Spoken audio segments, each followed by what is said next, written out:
Sword Art Online is an anime series that people have opinions on. Not gonna throw my hat into that ring, and instead let's talk about the games, specifically the Platinum Trophies. Now, these are grindy games, particularly to Plat, and what better way to justify the time I've spent in these than to rank all of the Platinum Trophies in the Sword Art Online series. Some things to note before getting into it though. First, time spent does not necessarily equal difficulty, but I will take it into account. Second, though the title says Platinum, I am including DLC trophies for the few games that have them. Third, multiplayer is a big help for a lot of these games, and so I will take that into account what it was like early on when the game was a bit more populated, but be aware that nowadays it's probably a lot harder to get into a game than it was back then. And finally, this is just a bit of fun. If you have a different opinion, that's totally cool. But now, let's get into the list, starting with...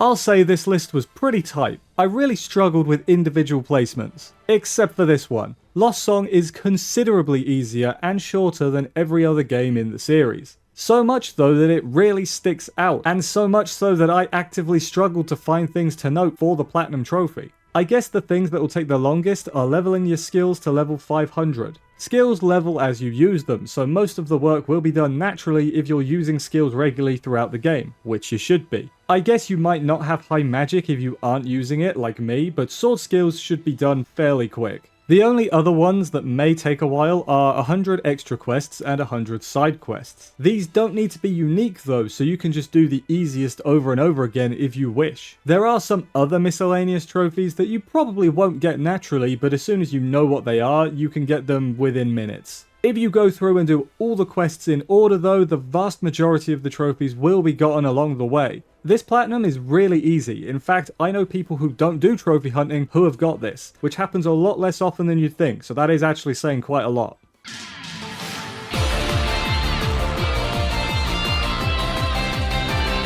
The main difference between this game and every other game released before it is that this one is heavily multiplayer focused. That being said though, a lot of the trophies can just be summed up as playing online to level up the different characters, unlocking more quests as you go. There are a few other miscellaneous ones also tied to the online modes in that, such as Synchro Counter or getting MVP. I don't have a lot to say on this though, there's not a strategy, just play the stages, increasing in difficulty as you go. I assume the later ones give more EXP because that makes sense, but I don't actually know. The single player stuff isn't exactly hard either. Getting all endings just needs you to beat the final boss with every character as part of the party, which is a minimum of 6 times. But if you can do it once, you can do it 6 times quite easily. You also need to S-rank every story main quest and side quest. S-rank requirements are 50,000 points for every quest, there's no difference whatsoever. Bear in mind though, you get 20k for beating the quest and a further 10k for not wiping it all. This means you only need to get around 20k from the quest itself. The best way to do this is to defeat every enemy you come across and make sure you get as many optional missions as you can. The exception to this is the big raid boss type enemies. For these you get 40 whole k for beating it, which means you only need to get 10k. The best way to do these though is to try and leave the monster spawners alive as long as possible so you spawn more enemies and thus get more points. Also break the parts of the big bosses. For example, the dragon's tail can be broken as well as its chest piece. That dragon was actually the hardest S rank for me. I was always a few hundred points off.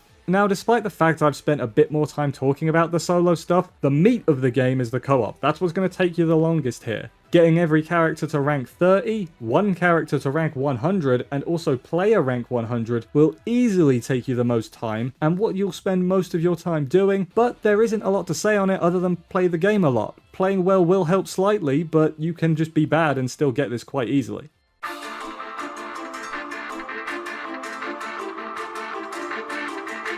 Continuing the regularly scheduled grind fest, the trophy that I have a vivid memory of in this game is for maxing out one sword skill's mastery. The way you raise this is by using the moves, so I have this memory of just chaining the skills into each other for literal hours. I believe it's 10,000 times you have to use the skill, which is far too many. I got the timing down to where I didn't have to look at the screen though, which is good as I definitely was just watching something on another screen, and I suggest you do too. That's kind of a theme of this game, trophies that take ages but are so simple that you don't really need to pay attention. Like for example, you need to max out affinity with all the base game's characters. Now this takes hours upon hours upon hours, but once again, once you figure out a good spot and know what to do, it's just a matter of putting in the hours. I remember using a spot under some stairs. It's been a few years, but it's been burned into my brain because of how long it took. Completing the gallery is also tied to affinity, so you can throw that in with that last bit. You also need 100 friends at rank 2. This is done with quests and messages, and so just do that until you get it. Might take a while, but I don't remember struggling with it. You also need to learn 200 skills, so farming skill points is needed as well as certain weapon mastery levels for specific skills, some of which have their own trophies associated with them. Thankfully, this is just done by fighting, so find a high level enemy or a set of enemies and you can fight and raise your weapon levels. Again, this will all take a while. My game time was definitely above 200 hours by the end of it, but most of it is really low intensity and you can spend a lot of time not looking at the screen, which you can argue is a problem in itself, but I'm certainly not going to be the one to make that argument right here, mostly because I have better things to do than argue on the internet.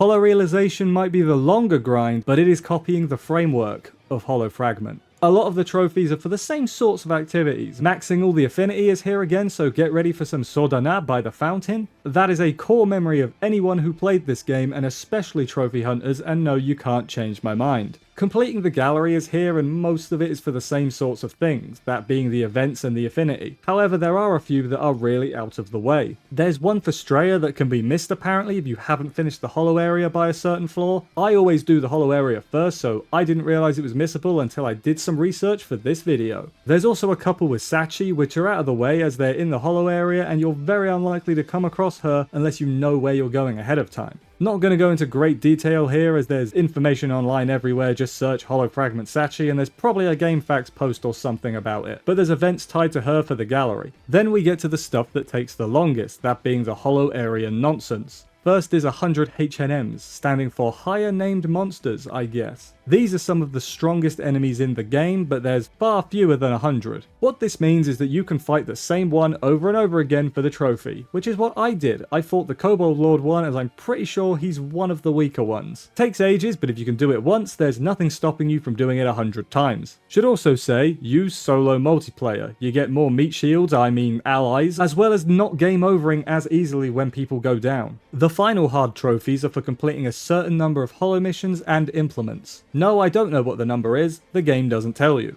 Unlike the HNM trophy though, I believe these are for unique hollow missions, so you can't do the same one over and over again. Implements are various tasks you need to do, such as defeating a certain amount of enemies with skills, certain number of dodges, and so on. Not going to list them all here, you can find them online or in the game. This is the bit I remember taking the most time, as it is certainly the majority of them that you need to do, but it's definitely less than all of them. Please give numbers in your trophy descriptions, it's not that hard to do. You also need to hit level 200, but that's not interesting. In solo multiplayer, you can adjust the levels to be harder and so give you more EXP. Find a good route and have fun grinding for hours. I killed so many bees, I remember doing it. Oh, there's also missables if you don't get all the last hit bonuses, which can be annoying, so make sure to reload if necessary. The reason this is higher than HR is, although it's a similar length to Plat, if not a bit shorter, you need to play more high level battles and focus more than in Hollow Realization, which is more lax and chill.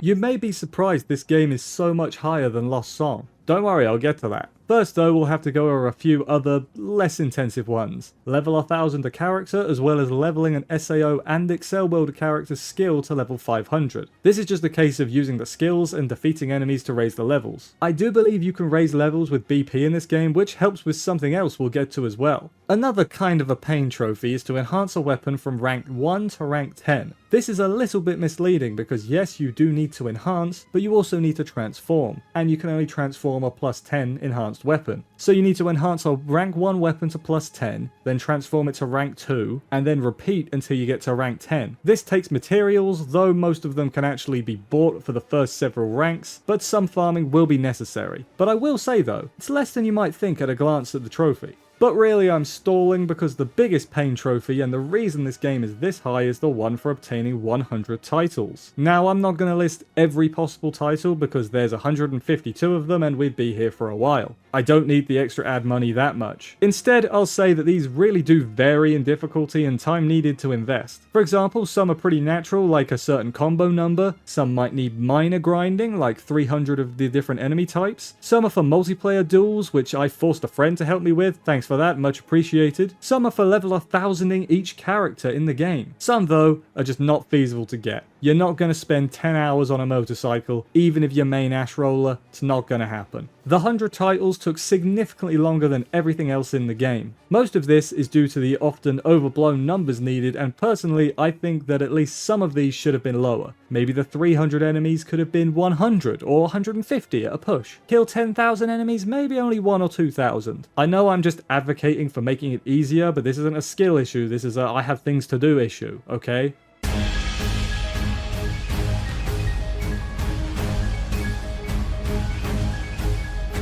LR is maybe the game that gets extended the most thanks to one trophy. Before that though, I'll quickly go over some other notable ones. First, beat all the raid quests. Simple in theory, these are unlocked after beating the main story. However, these are very high level. Best to attempt these later on once you've done some grinding, or you can at least hope you get in a multiplayer game with some high levels that can carry you and help you out. I'm going to leave it open as to which I did, feel free to assume. Second, you need to 100% the gallery. This basically needs you to beat the game and view all character events. Problems start when you realise that the events are tied to affinity. Now, unlike the majority of the other games in this style, there's no quick way to raise affinity. There's no Sordana in the town that makes them like you more. Affinity raises as you clear quests, I think? I'm not 100% sure. The fastest way I'm aware of is this statue quest here. You can clear it really quickly and it does raise affinity. Though I said this is the fastest, it's not very engaging. To make matters worse, the characters all need different affinity ranks to unlock events. For example, Asuna and Yu-Gi-Oh need rank 4, while Eiji and Yuna only need rank 3. You can look up the full list yourself instead of me going through it all here. The final trophy though is the one that's going to take the longest time, that being at the top. This trophy needs to learn all the skills. Why does it take so long? Does it take ages to get skill points? Not quite. You see, you do need skill points and that can take a while, but honestly that would be a blessing considering what you actually need to do for this trophy. There's hidden ultimate skills in the game that are included for the trophy. There's one for each of the, I believe, 13 weapon types. Now how you unlock these skills is you need 300 essence for each weapon type and then clear a trial to unlock these. Now you get essence from different hunting quests around the game. What's the most you can get from one quest? 3. Just 3. This is going to take a while. Now I will say this is set, so if a quest gives you 3 dual wield essence, it will always give you 3 dual wield essence. So mathing it out, that means you need to do a minimum of 1300 hunting quests. Bear in mind though, a lot of these are also fairly high level. This took so long. I'd say this trophy alone easily took 100 to 150 hours, and I had a fairly active online scene to take advantage of. I couldn't imagine attempting this now, where the game is, I assume, considerably less alive than it was at launch. I'd say the quests start to lose their shine after, I'm gonna say the 5th run through. 10 at a push. You know what to do. Put something on another screen to watch to keep yourself entertained, because boy, this farm is not gonna do that.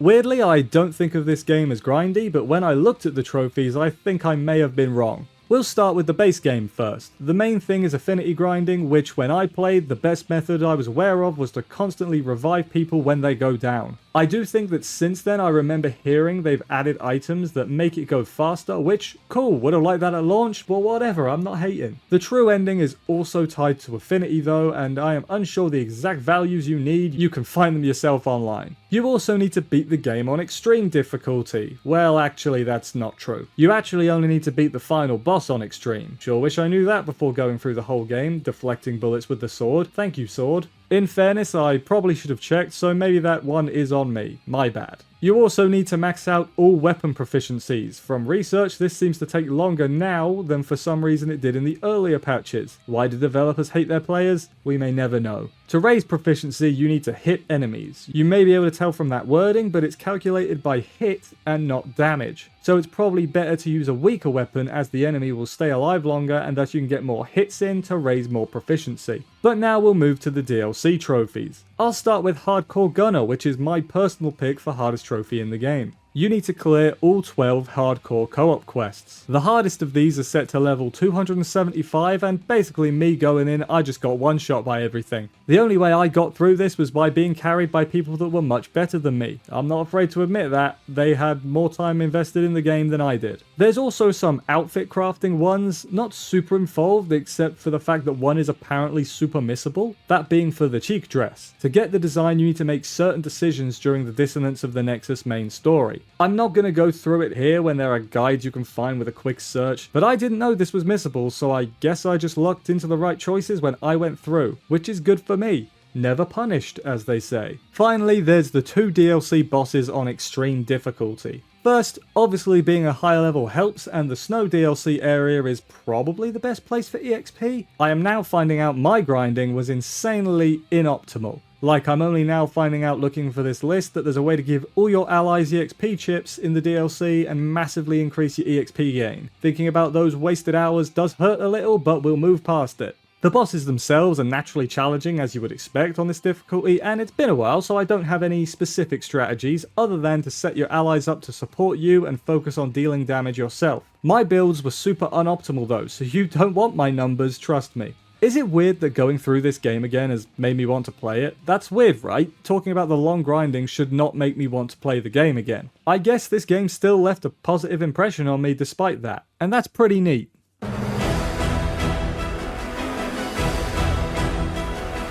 Number 1 wasn't even close, and it's completely the DLC's fault. If I wasn't counting DLC trophies, it's likely this game would be a lot lower on the list. We'll start with the base game though, with the biggest pain being 100 rank 2 allies. This is tied to the affinity system, but raising the affinity isn't necessarily the hard part. It's actually getting the 100 allies. You see, most of these will need to be wayfarers which you can find around the various maps. You need to team up with them around the map and complete a number of quests before they get added to your friends list. I don't know how many quests it is, please don't ask. Once they're added to the list, you can raise their affinity the same way you would any other character. The problem is the game is weird with spawning new wayfarers. Often you'll have the same ones on the map, plus the game absolutely removes some from your friend list unprompted for no reason. I don't know why this happens. I assume it's something to do with these based on other players, so it might be refreshing them based on who's active and who's not, but I don't actually know. That's just a guess. But this trophy is just annoying, not exactly difficult. That's what the DLC is for. In the first DLC, you need to defeat all the new Divine Beasts. This is fairly self-explanatory, but they are a very high level. Too high, in fact. I guess now's a good time to talk about the thing that I think ruins the game at endgame. The accuracy stat. You see, this game caps your level way below the stuff that you're fighting. Sometimes enemies are 100, 200 levels higher than you, and you will not hit them unless you specifically build around a high accuracy stat. This is just annoying as it makes a lot of things just not viable, or at least a lot harder to use and need more investment. These Divine Beasts are a great example of this. I could do literally nothing against them. In fact, I 100% don't deserve this trophy. I went into multiplayer and got someone to carry me and got the trophy, but that's not an option for the second DLC. The hardest trophy, the one that I actually don't have, is for getting all 5 of the DLC's endings. Now, if this was just a case of playing through the various parts of the DLC, that would be fine. Easy even, but for some stupid reason, the developers decided that after your first run at normal levels, the enemy levels needed to be massively increased. Why? Why are you locking the alternate endings only to people who have endgame builds? To make matters worse, one of these endings requires you to play as Berkuli, so there's a chance that your high level gear might not even work for him if you're playing a different weapon type. To me, I put games down after I've platinumed them, and then come back for the DLC. I don't stay there keeping up to date with the grinding for every little update. I don't know the meta, I don't have the endgame equipment. This will need so much grinding for me that I just don't want to do it. I really wish they would have just let you go through on the original difficulty. I don't know why you can't. It's a dumb decision. And that's the list. Did you agree, or would you have had a different order? How many of these have you platinumed, and how many shows did you watch during the grinding? I watched at least 4. Let me know all that in the comments, and while you're down there, why not subscribe? It's free, helps me out, and makes it easier for you to see all my videos, both old and new. Thank you for watching. Leave a like if you liked it too, because that also does help me out. For now though, I'm off, hunt them trophies, and I'll see you next time.